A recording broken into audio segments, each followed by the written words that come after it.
I realized the other day that 5 years ago, I set up my property investment company. And over the past 5 years, I've had a lot of failure and a lot of successes. And so in this video, I wanted to break down 5 lessons that I've learned from the past 5 years running my property business. And the reality is these 5 lessons that I've learned can apply to any business at all. The first lesson is cash flow first. Now, what I mean by that is so many people think that when they're getting into property investing in particular, or any kind of investment really, whether it be stocks and shares or whether it is property, they don't realize that investing isn't a cash flow model. Yes, you get cash flow from it, but it takes a very long time for that cash flow to replace your income or provide any sort of substantial amount of cash into your bank account. And so what you want to be doing is setting up a business first that can generate cash flow, can generate lumps of cash in order for you to then invest. I think one of the biggest confusions and that people have is that they think, well, I've got, 50 grand in the bank and I'm going to buy a buy-to-let, I'm going to buy 2 buy-to-lets, and I'm going to cash flow from there. And I don't think people realize that probably going to make you about £500 a month, and that's it. And you can't really do a whole lot with £500 a month. So, but it's totally fine if that's what you want to do. But if you want to grow a property business, then I wouldn't sink your cash into something like that early on. I would be putting that capital into creating a business that generates even more money, so that then from the profits of that company, you can then go and invest. So for me, I started by flipping a house, which was great, but again, it was about a 6-month turnaround for, I can't remember what it was, 30 grand profit, which I split 50-50 with a joint venture partner, so 15 grand for 6 months. You know, if I did that twice over, that's 30 grand a year. That's just your average salary in the UK. You know, if I quit my job and did that full time, I'd have to take all of the profit from that deal to pay for my income, and I wouldn't have any profit left over. So I started a deal sourcing business where I was sourcing property deals, finding high quality property deals, selling them on to investors who had the capital, who had money, whether they were business owners or doctors, lawyers, people who had a lot of capital and cash set aside that they wanted to invest for the future. I would find property deals, sell them on to them, and make anywhere from £3,000, £4,000, £5,000 every single time. So if you're thinking about getting into property, remember cash flow first. Get into property by creating cash flow and creating a cash flowing business. If you want to learn how to create a cash flowing business in property, check out the link in the description and I can teach you how to do that. But cash flow first, and then from the profits that you make, siphon that off into long-term cash flowing assets, but that you're building up over the long term. The second lesson that I've learned is partnerships create profit. As I said, my first ever flip was a joint venture with somebody that I knew very, very well, who had been in property for a number of years, had a huge portfolio, had the experience, and I was able to learn from them, work with them, provide some capital. We flipped this house and we made profit. And I always say to people, the best thing about that is, one, if I'd never made any profit from that deal, I would still recommend my old self to do that again, because the lessons that I learned from doing it and going through the process was more valuable than the cash that I'd actually received. Having the confidence to then go and do it myself and go, well, I know how to put offers in on a house. I know the legal process.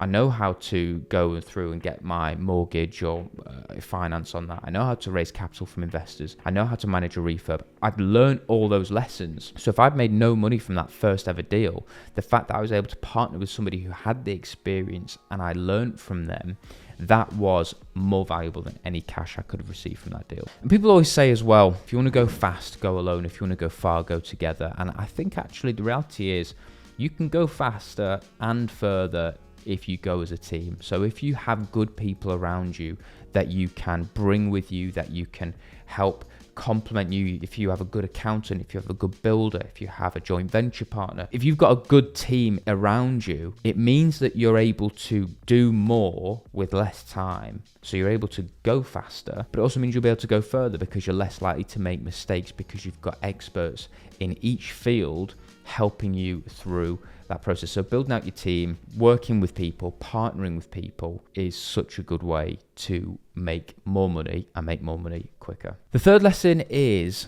all strategies work. So what do you want to do?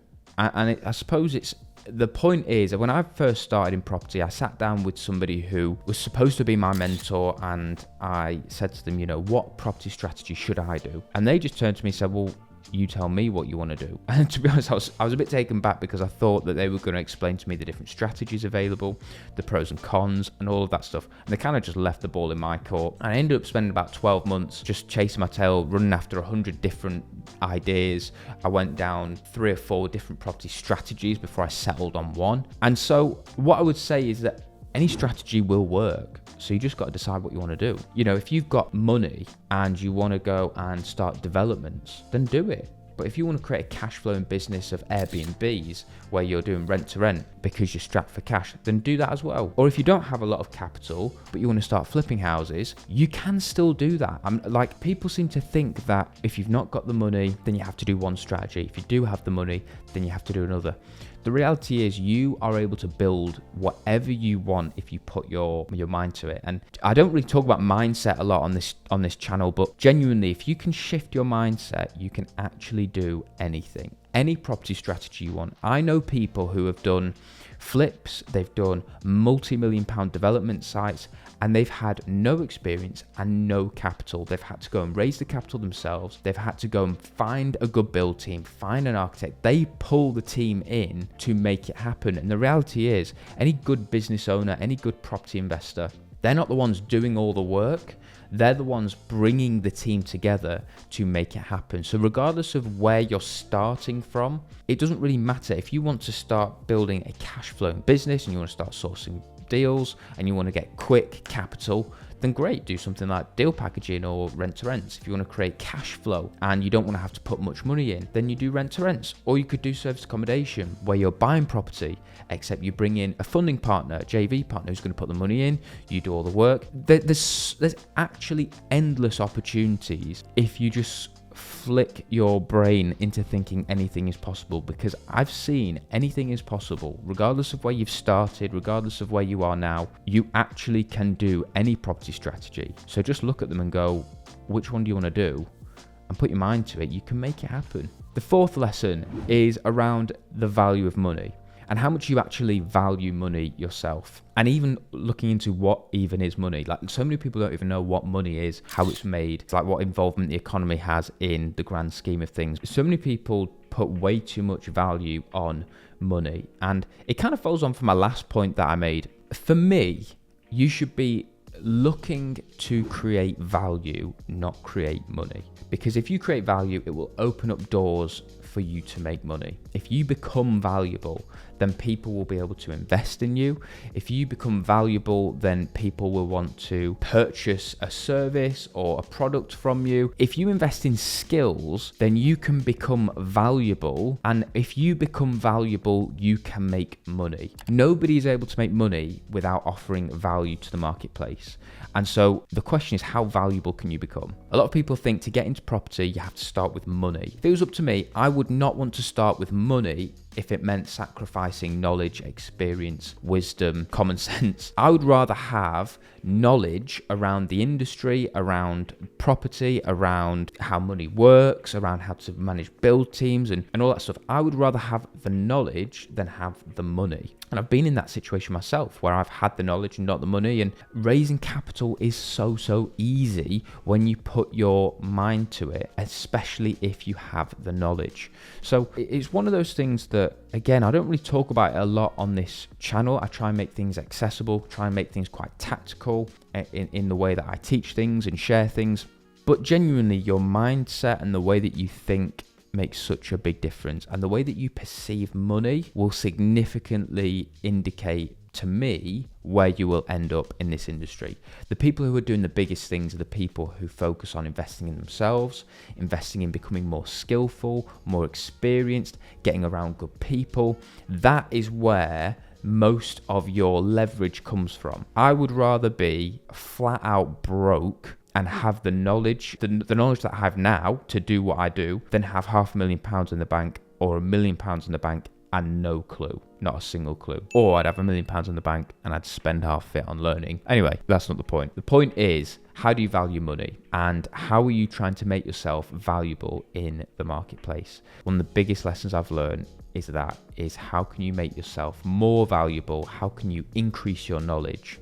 Because if you become valuable, then you will be able to make money. It's just a byproduct. And the fifth lesson that I've learned over the past 5 years is your only competition is yourself. With social media, really social media, competition and comparison is rife, and so many people on social media completely fake it. Like I've met so many people who on social media look like they're absolutely crushing it, and the reality is they're not. So why compare yourself to people who are artificially faking their results, faking their experience? It's not healthy, it's not helpful. The only person you should compare yourself with and compete with is yourself yesterday. How much better are you than you were yesterday?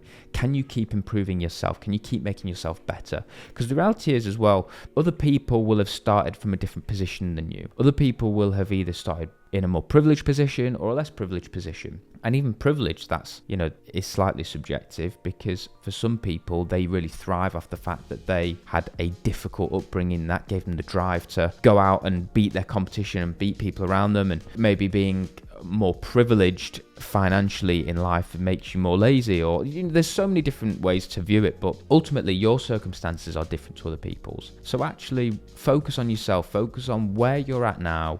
Where were you yesterday? Are you improving? Are you making yourself better? Because comparison kills. When you're comparing yourself to other people, it will just kill you. So don't worry about the competition. Focus on improving your mindset, focus on improving your skill set, focus on taking that next step and taking the action necessary to make a success of yourself. One of the biggest things that has stopped me over the past 5 years, the seasons over the past 5 years where I've been at my slowest was when I was more focused on other people than myself. And that's just me being totally honest, totally transparent. When I've just completely tuned out on everybody else and focused in on what I want to achieve and what I want to do and making myself better, things have just exponentially grown. And I would encourage you to do the same. If you are thinking about getting into property, don't worry about other people. Don't think about what other people do. Think about yourself. Think about your goals. What do you want to achieve? And just focus in on that. You might see making $5,000 a month success. You might see making $100,000 a month success. You might not care about the monetary value of cash flow per month. You might want to have more of a social impact in the way that you provide property to housing homeless people or whatever.